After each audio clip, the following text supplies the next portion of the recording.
আমি আসলে চাকরি করেছি দীর্ঘদিন ধরে। ওই অভিজ্ঞতাটা অর্জন করে আমি এখানে আসছি। আমি নিজের পায়ে অনেক বড় হব। আমি আমার স্বপ্নটাকে বাস্তবায়ন করার জন্য আমি বরিশালে এসেছি এবং নতুনত্ব আনার চেষ্টা করছি এবং প্রতিনিয়ত আমি আনার চেষ্টা করি। এটা আল্লাহর রহমতে আপনাদের দয়ায় প্রতিটা মানুষকে ফ্রেশ খাওয়ানোর চিন্তা ভাবনা করি, ঠিক আছে, এবং ফ্রেশ এবং স্বচ্ছ খাবারটা দেওয়ার চেষ্টা করি।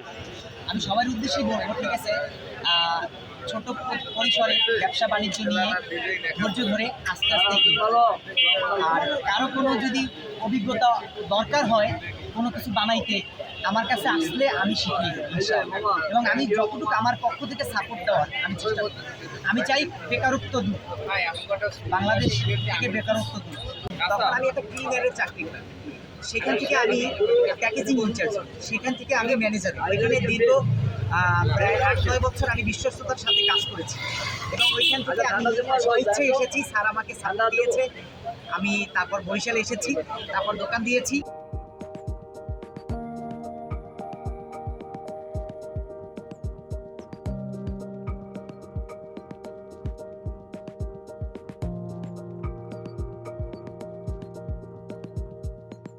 যখন আমি জব করি তখন বেতন পাচ্ছিলাম 5,500 টাকা। সেইখান থেকে আল্লাহর রহমতে 2016 পর্যন্ত আমি পেয়েছি 22,000 টাকা, ঠিক আছে। 22,000 টাকা স্যালারি আমি পেয়ে ছেড়েছি চাকরি। ওইখান থেকে আসার কারণটা হচ্ছে ঢাকায় দেখা যায় ঢাকার টাকা ঢাকায় থেকে যায়, মাস শেষে দেখা যায় আমি ঋণ, ঠিক আছে। সেই উদ্যোগেই আমি বরিশালে আসছি। আমি ছোটো থেকে কিছু করব, আমি এসে কষ্ট করেছি, পরিশ্রম করেছি এবং আমি সাকসেস আল্লাহর রহমতে, অনেক অনেক সাকসেস। আমি সবাইকে বলবো আপনারা ছোট থেকে বড় হন এবং ছোট ব্যবসা করেন এবং নিজ পায়ে নিজ উদ্যোগে কাজ করেন এবং বেকারত্ব দূর করেন। 6 থেকে 7-8 হাজার টাকা।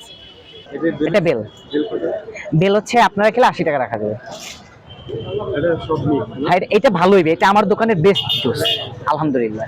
এখানে পেঁপের জুস পাওয়া যায়, ড্রাগন জুস পাওয়া যায়, বেলের জুস পাওয়া যায়, কাঁচা আমের জুস পাওয়া যায়, তারপরে আপনার আনারের জুস পাওয়া যায়, তারপর মিক্স জুস পাওয়া যায়, lassi, cold coffee, milkshake, blueberry, ঠিক আছে, তারপর lemonade, lemon mint, lemon soda, তারপরে কোল্ড কফি ক্যাপাচিনো, তারপরে চা, যেমন দুধ চার ভিতর হচ্ছে চকলেট চা, ভ্যানিলা চা, স্ট্রবেরি চা, তারপর চকলেট মালাই চা, চকলেট বাদাম চা, জাফরান চা। বিশেষ করে আমার এখানে আসে মানুষকে আমি আমার স্বার্থে, মানে আমার সাধ্যের ভিতরে আসে, আমি যতটুকু কাস্টমার আসে আমি তাকে ভালোবাসা দিয়ে বরণ করি। 1 নাম্বার 2, তারপরে কোয়ালিটিটা মেনটেন করার চেষ্টা করি। নাম্বার 3, উপরে ডিসপ্লে সৌন্দর্য বর্ধন করার চেষ্টা করি এবং পরিষ্কার পরিচ্ছন্ন করার চেষ্টা করি।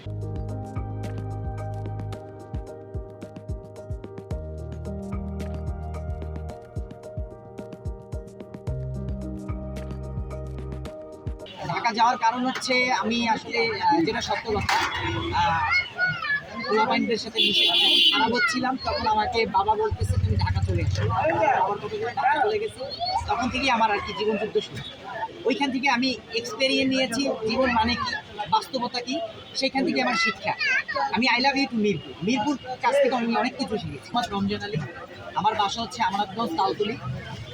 আমার বাবা একজন সরকারি চাকরিজীবী ছিলেন, বিদ্যুৎ উন্নয়ন বোর্ড, ঠিক আছে। আর আমরা 4 ভাই 4 বোন, আর আমি থাকি তালতলিতে।